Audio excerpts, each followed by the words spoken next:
네, 이번 강의는 권리 분석을 어디까지 배워야 하는가에 대한 어떤 답변을 해드리도록 하겠습니다. 자, 권리 분석을 공부할 때에는 제일 먼저 어느 학원에 가도 똑같이 이제 배우기 시작하는 것이 경매 용어, 공매 용어입니다. 그죠? 물론 맞습니다. 용어를 모르면은 권리 분석을 이해하기가 힘들죠.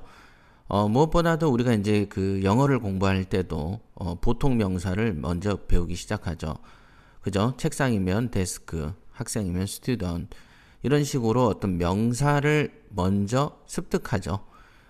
그런 이치로 보면은 권리 분석의 경매 용어는 권리 분석의 첫 단추다라고 보실 수 있겠습니다. 그래서 경매 용어나 공매 용어에 대해서 이해하기 쉽게끔 강의를 먼저 할 계획이고요.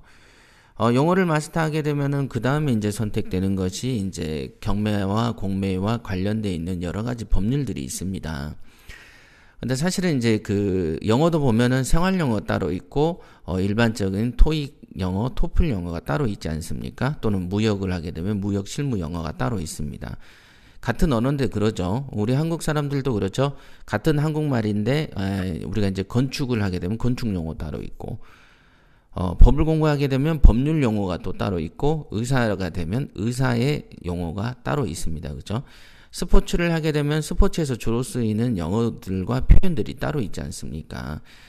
그런 것처럼 권리 분석도 똑같이 어떤 방법으로 용어 공부하고 예를 들어 민법을 따로 공부하는 수도 있겠지만은 민법 중에 일부인 유치권, 질권 이런 담보물권, 용익물권에 관한 것만 공부를 하면 된다라는 것들이 있겠죠. 예를 들면 주택임대차, 상가임대차 같은 경우에도 주택과 상가임대차와 관련된 몇 가지의 어떤 지식을 공부하면은 권리 분석을 하는데 완벽하는 거는 사실이지만 그렇다고 해서 또 따로 떼어놓으면은 주택임대차만 법률 조항만 가지고 공부하는 강의도 있을 수 있는 것이죠.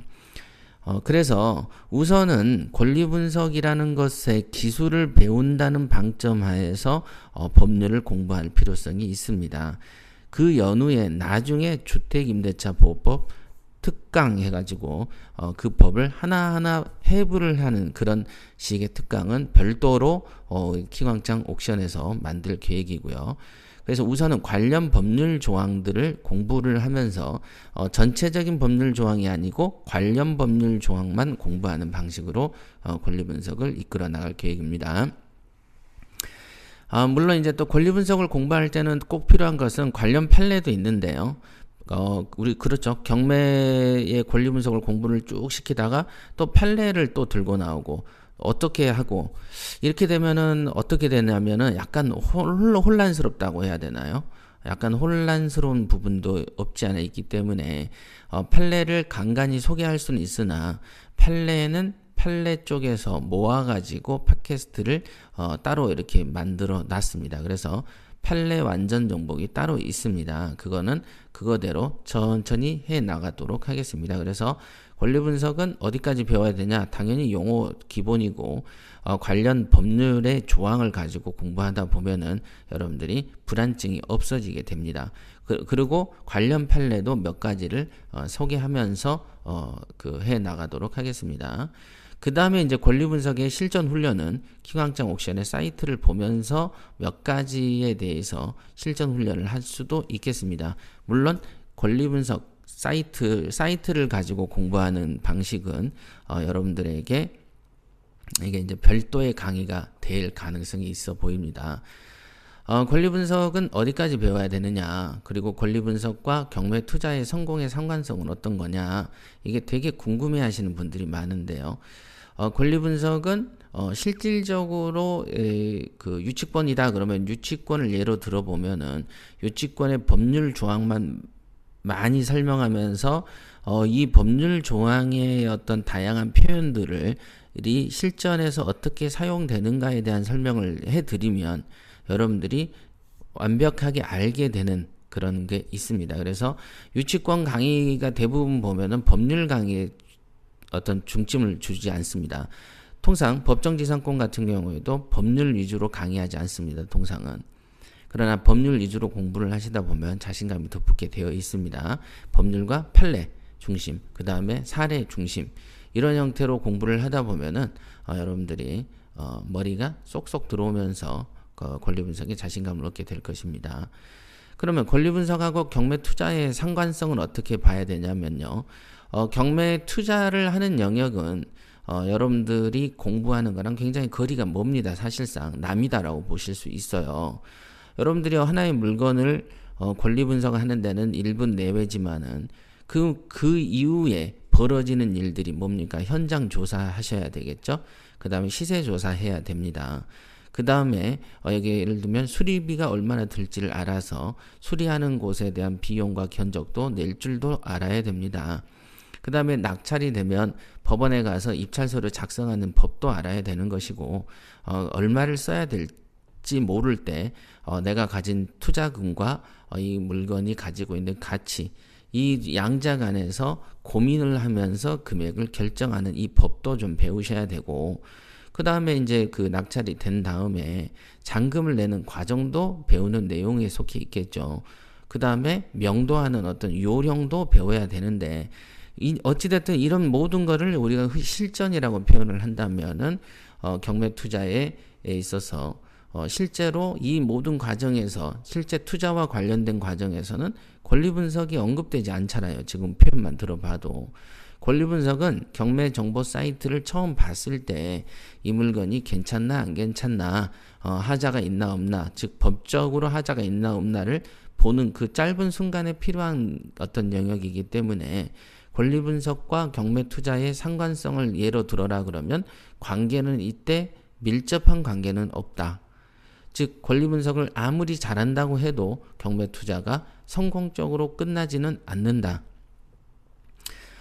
경매 투자를 성공적으로 끝나기 위해서는 권리 분석 지식과 별개로 인성이 굉장히 좌지우지되고 본인들이 여태 닦아왔던 다양한 관점과 생각들이 투영이 되는 것이 경매 실무 투자다. 그 다음에 애기같이 뭐라고 해야 되나요? 갔던 상황에 있어서 확실한 어떤 투자 철학과 원칙을 고집하지 못하고 뭐라고 합니까? 그거를 줏대가 없다고 해야 되나요? 줏대가 없이 안절부절 못하는 사람, 그리고 순간순간에 어떤 나약한 근성이 들어와 버리는 그런 사람, 그리고 이럴까 저럴까를 결정하지 못하는 사람, 이런 사람들이 경매 투자에서 성공하기 굉장히 힘듭니다. 그 다음에 의욕과 어떤 충동은 넘치는데 이거를 가지고 우리가 뭐든 성공시키려면 오랜 시간 동안 닦아야 되고 투자를 하고 자기와의 싸움이 동반돼야 되잖아요. 예, 그런 어떤 자기와의 싸움이 동반되는 것을 못하는 사람, 즉 인내심이 약한 사람들이 경매 투자에서 성공하기 어렵습니다. 지식으로만 경매 투자가 된다면 얼마나 여러분들이 좋겠어요. 그죠? 그러나 지식으로 되는 세계는 여러분이 수능 세대에서 끝나는 것이죠. 20살이 넘어서는 지식으로 잘 되지 않는다는 것을 느끼는 문화적 충격을 통상 받거든요. 그래서 지금 권리 분석을 공부하시는 입장에서도 명심하셔야 될 것은 권리 분석은 반드시 경매 투자자로서 알아야 되는 요소고 불안증을 없애는 굉장히 중요한 기묘한 기능을 하긴 한다. 하지만 경매 투자의 성공에는 큰 영향을 미치진 않는다. 그죠? 그러면 경매 투자 성공에 큰 영향을 미치지 않으니 권리 분석을 좀 소홀해도 되느냐? 그렇진 않다.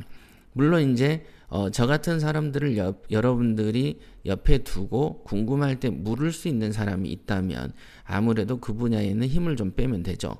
예를 들면 여러분 집에 요리사가 하나 있다면 여러분들이 요리사가 해주는 음식만 먹어도 되지만 실제적으로 요리사가 휴가를 가거나 요리사를 체인지할 때 여러분들이 음식을 직접 해먹을 수 있는 실력도 있어야 되는 것처럼 요리사가 있으면은 요리 실력이 없어도 되지만 그래도 내가 일정한 수준의 요리 능력을 갖추면 생활이 편리한 것처럼 권리 분석을 저와 같은 사람이 풀어주는 사람을 가까이 두고 있다면은 조금 소홀해도 되지만 실제로는 여러분들 주변에 그렇게 늘 자문해 줄 수 있는 사람이 없는 사람이 더 많기 때문에 실제로는 내 스스로 권리 분석 능력을 갖추는 것이 굉장히 중요한 요소 중에 하나가 된다라는 거 잊으면 안 되겠습니다. 그러면 다음 시간에는 경매 용어에 대해서 시작을 하도록 하겠습니다.